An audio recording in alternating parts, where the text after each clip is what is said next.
The European Union has protected lands of more than 26% as of 2023. They are doing this so that they can have a variety of different elements impacted, like restoring vegetation cover and also improving biodiversity. But how do those policies work? Are they as effective as they can be?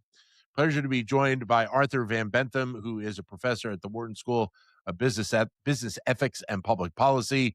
He and a group of his colleagues have been working on focusing on these policies, and he joins us right now. Arthur, great to catch up with you. How are you, sir? I'm doing fine. Thank you for having me. Thank you. So, I guess let's start with the research itself and why it's important to truly understand the impact of these policies. Yeah, I think it is. Nature is in a pretty dire state in many continents. So there is this push globally to protect 30% of the Earth's lands and waters in an effort to fight back against biodiversity degradation. So from that perspective, it's truly important to see are countries reaching those targets, and if they're reaching them, are they actually effective at restoring nature? How do you gauge then the effectiveness of these policies? How does that occur? Well, you should. We focus specifically on the European Union, which is the continent that is closest to reaching that 30% target by 2030. They're actually getting there at 27% at the moment. Um, and the way to do this is using satellite data. So Europe is adding more and more protected areas in the various countries every year. And what we track as researchers is the greenness of those lands. Like, of course, you don't expect a lush forest the year after you protect a piece of grassland, but slowly over time, you expect to see forest regrowth and maybe people moving out in the areas that are protected. So we use a lot of satellite data, night lights, greenness, those kinds of measures. And I noticed that in the paper you talk about there are some areas that seemingly have done a very good job in terms of recovery and other areas that have not. How then are you able to better understand what's going on in these different areas and maybe what has gone right and what has not? Yeah, that's of course the key question in our research, right? So actually the reason we started studying Europe is we read a couple years ago, me and my co-authors, that Europe is a fair bit greener today than it was a century ago. So it's sort of across the continent, there's more forests, for example. We've also seen that more land has become protected, but what we tend to see in a lot of areas in Europe is, the comparison we need to make is it really the protection that led to that increase in vegetation cover, or is that something that would have happened anyway, perhaps as urbanization happens and agricultural imports are increasing and less is grown in Europe itself? There could be other explanations. And what we find is that there's a lot of areas in Europe that are getting greener. It just doesn't seem to be the protection that triggers it. So that suggests that a lot of protection is happening in areas that were already on a path of greening. So then what is happening that is leading to this higher level of protection if it's not the policy that's kind of having the impact? Yeah, so that's a question that there's lots of speculation and thoughts about. I haven't seen the definitive answer to that. I will add this is for parts of Europe. So about half of it is seeing these improvements. Nature is also under tremendous pressure in other parts of Europe. But the question why in the Baltics and, for example, in Northern Europe and Southeast Europe, that greening trend is happening in general, people have attributed to various things, including sort of a change in the economy over the last several decades away from agriculture and industry towards services. People have thought about climate change even as explanations, but I don't think the answer to that is being proven in any definitive way.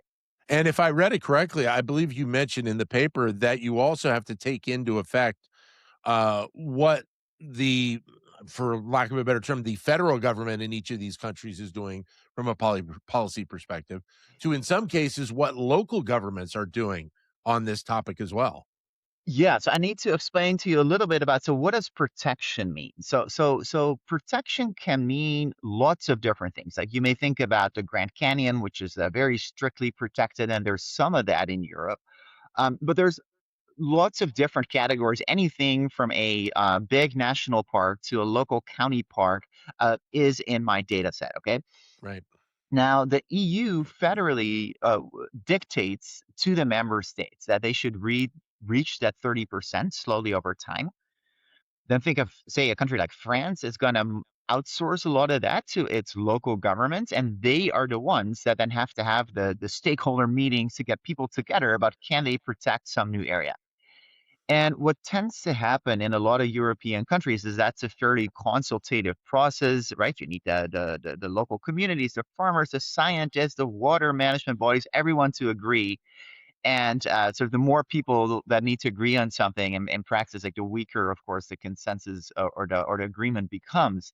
Hmm. So we tend to see a lot of protection on paper, but then those tend to be fairly minimally protected areas, say agricultural areas where there's some restriction on economic activity, but this is far from a pristine nature that's regrowing or protected. So you bring up something I wanted to ask you anyway, is that how then do these countries go about kind of marking off what are going to be those protected lands in comparison to areas that they may want to develop for business, for the economy of their country as well? Yeah, that's you're getting at the reason why this is a complicated statistical problem, right? There's a lot of selection. It's not random which areas are protected. Right. So countries would prefer, if they can, to protect areas where the economic cost of reaching that 30% target is relatively minor. So Right. what can you do? Well, you can do two things. Either you look at far away, remote areas that are, say, forested or natural, and you say you put a stamp on it, right, and say like, oh, this is now strictly protected. There's a lot of that has been happening in Northern Europe, for example, in Scandinavia, which is useful on paper, but not particularly changing the course of nature in those countries. Right.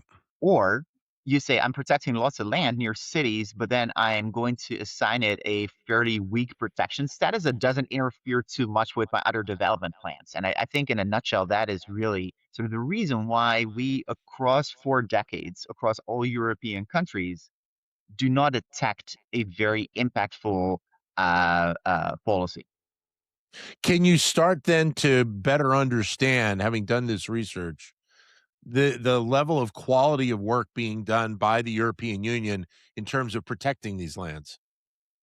Well, let me put out first, right, that the we point out that this particular policy that the European Union has been pushing, which is really laser focused on achieving that quantity target, that 30%, that might have been a bit counterproductive. I guess the EU has been focused too much, and we need to reach the 30% without asking perhaps the question, is that 30% having a large effect? Is it changing what would have happened otherwise?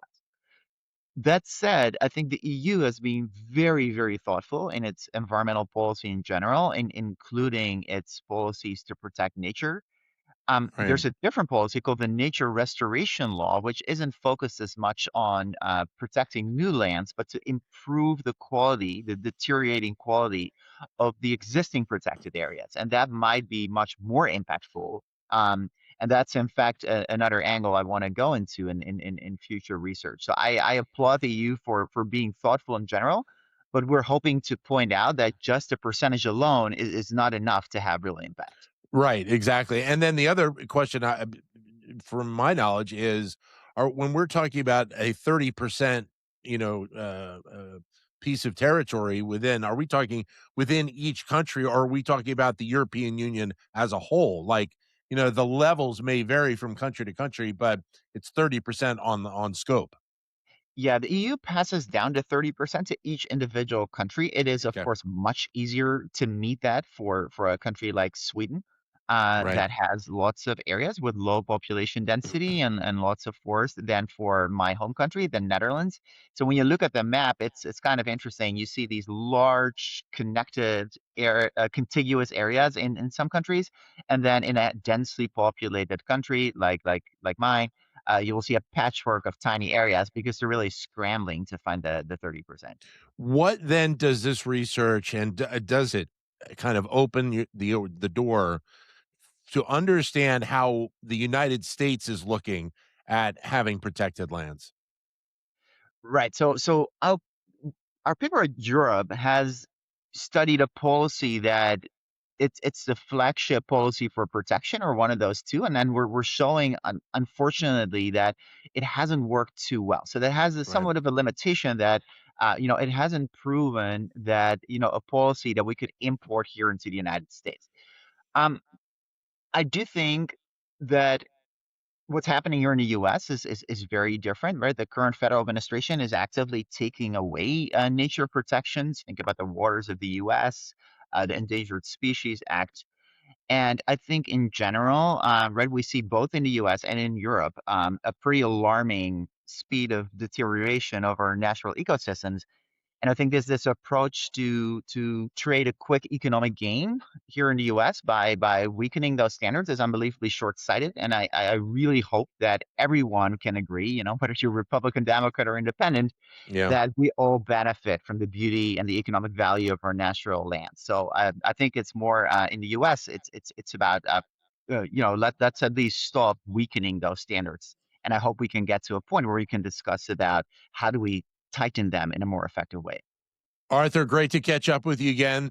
All the best on this research and the follow up research to come. Thank you. Thank you so much for having me.